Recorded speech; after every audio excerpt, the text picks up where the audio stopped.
નમસ્કાર દર્શક મિત્રો, પ્રાઇમ ડિવિઝન ન્યૂઝમાં આપનું સ્વાગત છે। આણંદ કૃષિ યુનિવર્સિટી મુખ્ય શાકભાજી સંશોધન કેન્દ્ર દ્વારા આણંદ ક્રાંતિ નામની ભીંડાની નવી જાત વિકસાવી। ભીંડા એ શાકભાજીનો ચોમાસુ તેમજ ઉનાળુ ઋતુમાં થતો અગત્યનો પાક છે।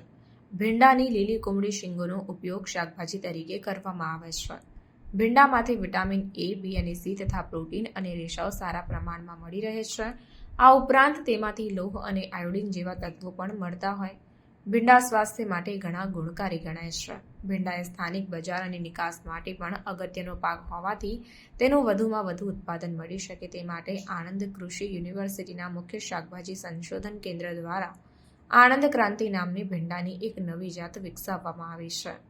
ગુજરાતમાં આ જાતનું સરેરાશ ઉત્પાદન 1 હેક્ટર જમીનમાં 14,000 કિલોથી પણ વધુ ઉતારો મળે છે। ઓછી ઊંચાઈ ધરાવતા આ જાતના છોડમાં 2 ગાંઠો વચ્ચેનું અંતર ઓછું જોવા મળે છે।